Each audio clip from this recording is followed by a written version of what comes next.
ನಮಸ್ತೆ ಸ್ನೇಹಿತರೆ. ವಿಷ್ಣು ಪುರಾಣ ದ್ವಿತೀಯಾಂಶ. ರಾಶಿ ನಕ್ಷತ್ರಗಳು, ಸೂರ್ಯಾದಿ ನವಗ್ರಹಗಳ ವರ್ಣನೆ.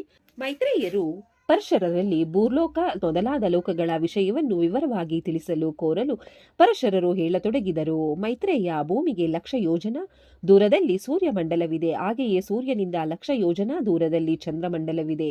ಇದೇ ರೀತಿ ನಿರ್ದಿಷ್ಟ ದೂರಗಳಲ್ಲಿ ನಕ್ಷತ್ರ ಮಂಡಲ, ಬುಧ, ಶುಕ್ರ, ಅಂಗಾರಕ ಇದ್ದಾರೆ. ಅಂಗಾರಕನಿಂದ 2,00,000 ಯೋಜನ ದೂರದಲ್ಲಿ ಬೃಹಸ್ಪತಿ ಇದ್ದಾನೆ. ಶನಿ ಸಪ್ತರ್ಷಿ ಮಂಡಲ ಧ್ರುವ ಇರುತ್ತದೆ. ಧ್ರುವನಿಂದ 1,00,00,000 ಯೋಜನ ಉದ್ವರದಲ್ಲಿ ಮಹಾರ್ಲೋಕವಿದೆ. ಅಲ್ಲಿಂದ 2,00,00,000 ಯೋಜನಗಳ ದೂರದಲ್ಲಿ ಜನರ್ಲೋಕವಿದೆ. ಅಲ್ಲಿ ಸನಂದನಾದಿಗಳು ವಾಸಿಸುತ್ತಾರೆ. ಜನಲೋಕದಿಂದ 8,00,00,000 ಯೋಜನಗಳ ಉದ್ವಾರದಲ್ಲಿ ತಪೋಲೋಕವಿದೆ.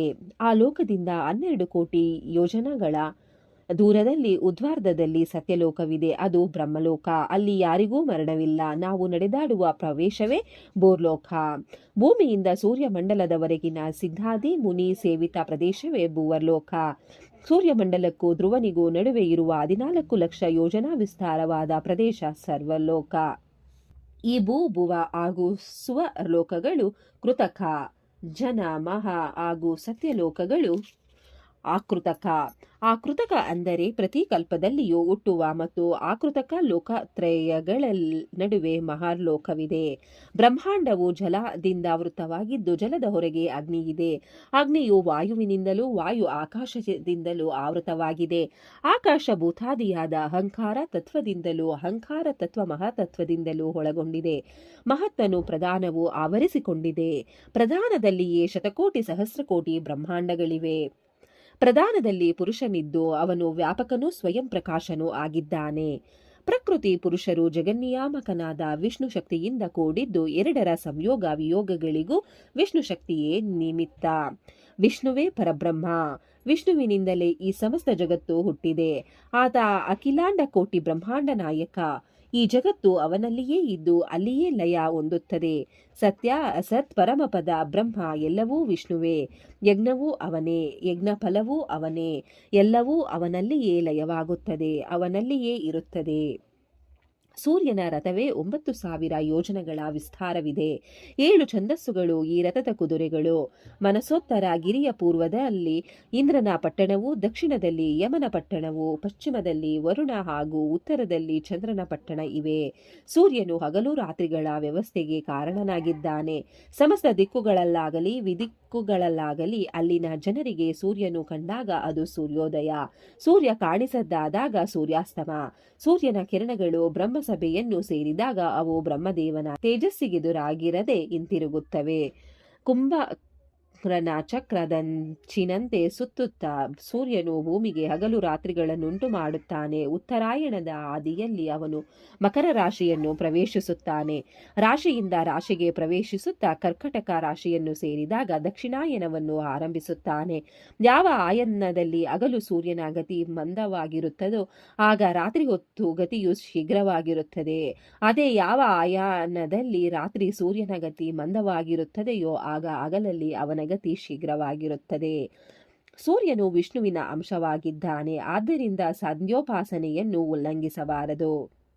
ಅಹೋರಾತ್ರಿಗಳು ಸೇರಿ 30 ಮುಹೂರ್ತಗಳಿಗೆ 1 ದಿನ, 15 ದಿನಗಳಿಗೆ 1 ಪಕ್ಷ, 2 ಪಕ್ಷಗಳಿಗೆ 1 ಮಾಸ, 2 ಸೌರಮಾಸಗಳಿಗೆ ಋತುವೆಂದು ಹೆಸರು, 3 ಋತುಗಳಿಗೆ 1 ಆಯನ, 2 ಆಯನಗಳಿಗೆ 1 ವರ್ಷ. ಸೂರ್ಯನು ವಿಶಾಖೆಯ 3ನೆಯ ಅಂಶದಲ್ಲಿ ಅಂದರೆ ತುಲಾರಾಶಿಯ ಅಂತ್ಯದಲ್ಲಿ ಇರುತ್ತಾನೆಯೋ ಆಗ ಚಂದ್ರನು ಕೃತಿಕೆಯ ಆದಿ ಅಥವಾ ಮೇಷರಾಶಿಯ ಅಂತ್ಯದಲ್ಲಿ ಇರುತ್ತಾನೆ. ಈ 2 ಕಾಲವು ವಿಷ್ಣುವ ಪುಣ್ಯಕಾಲ. ಆಗ ಜನರು ಕೂಡುವ ದಾನ ಸುಖಕರವಾಗಿರುತ್ತದೆ. ಮಾಘ, ಫಾಲ್ಗುಣ, ಚೈತ್ರ, ವೈಶಾಖ, ಜ್ಯೇಷ್ಠ, ಆಷಾಢ ಇವು 6 ತಿಂಗಳು. ಉತ್ತರಾಯಣ, ಶ್ರವಣ, ಭಾದ್ರಪದ, ಆಶ್ವಯುಜ, ಕಾರ್ತಿಕ, ಮಾರ್ಗಶಿರ, ಪುಷ್ಯ ಇವು ದಕ್ಷಿಣಾಯನ. ಮೈತ್ರೇಯ ನಿರ್ಮಲವಾದ ವಿಷ್ಣುಪಾದದಿಂದ ಪಾಪನಾಶಿನಿಯಾದ ಗಂಗಾ ನದಿ ಉತ್ಪನ್ನಳಾಗಿದ್ದಾಳೆ. ಈಶ್ವರನು ಗಂಗೆಯನ್ನು ತನ್ನ ಶಿರದಲ್ಲಿ ಧರಿಸಿದನು. ಅವನ ಜಟೆಯಿಂದ ಧುಮುಕಿದ ಗಂಗೆ ಪಾಪಿಗಳಾದ ಸಗರ ಪುತ್ರರ ಮೂಳೆಯ ಚೂರುಗಳನ್ನು ತೇಲಿಸಿ ಅವರನ್ನು ಸ್ವರ್ಗಕ್ಕೆ ಸೇರಿಸಿದಳು. ಗಂಗಾ ನದಿಯಲ್ಲಿ ಸ್ನಾನ ಮಾಡಿದವರ ಪಾಪವು ಒಡನೆಯೇ ನಾಶವಾಗುವುದು.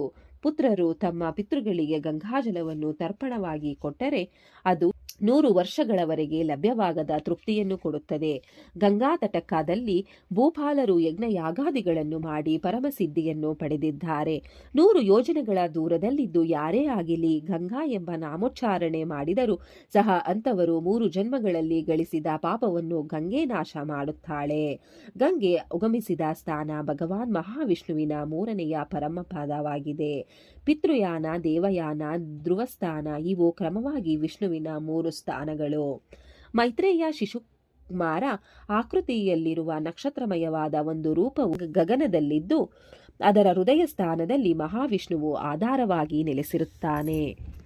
ಧ್ರುವನು ಶಿಶುಮಾರದ ಪುಚ್ಛಭಾಗದಲ್ಲಿ ನೆಲೆಸಿರುತ್ತಾನೆ. ಶಿಶುಮಾರನು ನಿಂತಿರುವುದಕ್ಕೆ ಲೋಕಪಾಲಕಲಾದ ವಿಷ್ಣುವು ಆಧಾರ.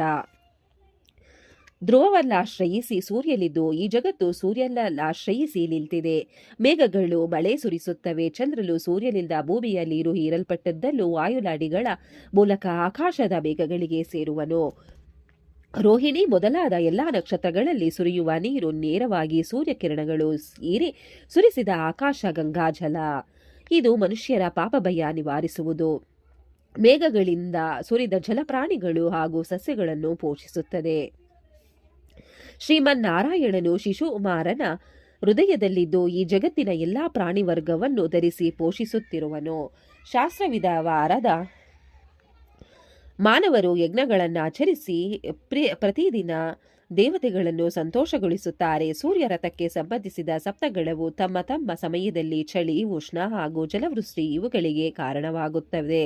ಸಪ್ತಗಣಗಳಲ್ಲಿ ಸೂರ್ಯನೇ ಪ್ರಧಾನ. ವಿಷ್ಣುವು ಸೂರ್ಯಮಂಡಲದ ನಡುವೆ ಇರುತ್ತಾನೆ. ಗಂಧರ್ವರೋಗ, ರಾಕ್ಷಸರು, ಋಷಿಗಳು, ವಾಲಾಕಿಲ್ಯರು, ಅಪ್ಸರೆಯರು ಮತ್ತು ಯಕ್ಷರು ಇವರೆಲ್ಲ ಸಪ್ತಗಣಗಳು. ವಿಷ್ಣುವಿನ ಸಾತ್ವಿಕಿ ಶಕ್ತಿಯು ಸಪ್ತಗಣ ಮಧ್ಯಸ್ಥಾನದ ಆದಿತ್ಯನಲ್ಲಿ ವಿಶೇಷವಾಗಿ ನೆಲೆಸಿರುತ್ತದೆ. ಸೂರ್ಯನು ತನ್ನ ರಶ್ಮಿಗಳಿಂದ ಭೂಮಿಯಲ್ಲಿರುವ ಜಲವನ್ನು ಹೀರಿಕೊಂಡು ಆ ಜಲವನ್ನು ಮಳೆಯ ರೂಪದಲ್ಲಿ ವಿಸರ್ಜಿಸುತ್ತಾನೆ. ಚಂದ್ರನು 10 ಕುದುರೆಗಳು ಹೂಡಿರುವ ರಥದಲ್ಲಿ ಸಂಚರಿಸುತ್ತಾನೆ. ಈ ರಥವು ಧ್ರುವ ನಕ್ಷತ್ರದ ಆಧಾರದಿಂದ ನಿಂತಿದೆ.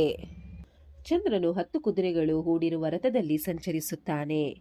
ಈ ರಥವು ಧ್ರುವ ನಕ್ಷತ್ರದ ಆಧಾರದಿಂದ ನಿಂತಿದೆ. ಚಂದ್ರನು ಶುಕ್ಲ ಪಕ್ಷದಲ್ಲಿ ದೇವತೆಗಳನ್ನು, ಕೃಷ್ಣ ಪಕ್ಷದಲ್ಲಿ ಪಿತೃಗಳನ್ನು ತೃಪ್ತಿಗೊಳಿಸುತ್ತಾನೆ. ಅಮಾವಾಸ್ಯೆಯ ಕ್ಷೀಣ ಚಂದ್ರನನ್ನು ಅಪರಾಹ್ನದಲ್ಲಿ ಪಿತೃಗಳು ಮುತ್ತುತ್ತಾರೆ. ಬುಧ ಚಂದ್ರನ ಮಗ. ಇವನ ರಥಕ್ಕೆ 8 ಕುದುರೆಗಳನ್ನು ಹೂಡಲಾಗಿದೆ. ಭೂದೇವಿಯಿಂದ ಜನಿಸಿದ ಕುದುರೆಗಳಿಂದ ಕೂಡಿದ ರಥವು ಶುಕ್ರನಿಗಿದೆ. ಕುಜ ಅಂದರೆ ಮಂಗಳ. ರಥಕ್ಕೆ ಮಹಾರಥಕ್ಕೆ 8 ಕುದುರೆಗಳಿದ್ದು ಅದು ಸುವರ್ಣಮಯವಾಗಿ ಪ್ರಕಾಶಿಸುತ್ತದೆ. ಬೃಹಸ್ಪತಿಯ ರಥಕ್ಕೆ 8 ಬಿಳಿ ಬಣ್ಣದ ಅಶ್ವಗಳನ್ನು ಹೂಡಲಾಗಿದೆ. ಇವನು ಆ ರಥದಲ್ಲಿ ಕುಳಿತು ಬೇರೆ ಬೇರೆ ರಾಶಿಗಳಲ್ಲಿ ಉಪಸ್ಥಿತನಾಗುತ್ತಾನೆ. ಶನೇಶ್ವರನು ಚಿತ್ರವರ್ಣದ ಕುದುರೆಗಳಿಂದ ಕೂಡಿದ ರಥದಲ್ಲಿ ಕುಳಿತು ಮೆಲ್ಲಗೆ ಪ್ರಯಾಣ ಮಾಡುತ್ತಾನೆ. ರಾಹುವಿನ ರಥದ ಕುದುರೆಗಳು 8.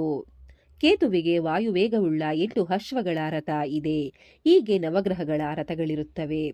ಯಾವ ರಾತ್ರಿ ಮಾನವನು ಶಿಶುಮಾರನನ್ನು ನೋಡುತ್ತಾನೋ ಮುಂದಿನ ಹಗಲು ಆತನು ಮಾಡಿದ ಪಾಪಗಳಿಂದ ಮುಕ್ತನಾಗುವನು.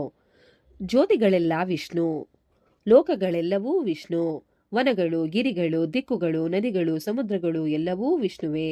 ವಿಷ್ಣು ಜ್ಞಾನ ಸ್ವರೂಪಿ. ಜ್ಞಾನ ಒಂದೇ ಸತ್ಯ, ಉಳಿದದ್ದು ಅಸತ್ಯ. ಈ ಎಲ್ಲವನ್ನು ಮಾನವನು ಚೆನ್ನಾಗಿ ತಿಳಿದುಕೊಂಡು ವಿರಕ್ತನಾಗಿ ಶಾಶ್ವತವಲಾದ ವಾಸುದೇವನಲ್ಲಿ ಸೇರಿ ಹೋಗುವುದು ಹೇಗೋ ಹಾಗೆ ಆಚರಿಸಬೇಕು. ಇಲ್ಲಿಗೆ ರಾಶಿ ನಕ್ಷತ್ರಗಳು, ಸೂರ್ಯಾದಿ ನವಗ್ರಹಗಳ ವರ್ಣನೆಯನ್ನು ಮುಗಿಸುತ್ತಿದ್ದೇನೆ.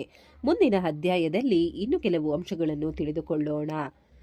ಈ ಅಧ್ಯಾಯವನ್ನು ಕೇಳಿದವರಿಗೂ, ಓದಿದವರಿಗೂ, ಶ್ರವಣ ಮಾಡಿದವರಿಗೂ ಆ ಭಗವಂತನು ಒಳ್ಳೆಯದನ್ನು ಮಾಡಲಿ. ಓಂ ನಮೋ ಭಗವತೆ ವಾಸುದೇವಾಯ ನಮಃ. ಧನ್ಯವಾದಗಳು ಸ್ನೇಹಿತರೆ. ವಿಡಿಯೋ ನೋಡಿಕ್ಕೆ ಎಲ್ಲರಿಗೂ ಧನ್ಯವಾದಗಳು. ನಿಮಗೆ ಈ ವಿಡಿಯೋ ಇಷ್ಟ ಆಗಿದ್ರೆ ಪ್ಲೀಸ್ ಒಂದು ಲೈಕ್ ಮಾಡಿ. ನೆಕ್ಸ್ಟ್ ಇನ್ನು ಜಾಸ್ತಿ ವಿಡಿಯೋ ಹಾಕ್ತೀವಿ. ಹಾಗೆ ನಿಮ್ಮ ಫ್ರೆಂಡ್ಸ್ಗೆ ಶೇರ್ ಮಾಡಿ ಮತ್ತೆ ಸಬ್ಸ್ಕ್ರೈಬ್ ಮಾಡಿ. Thank you very much.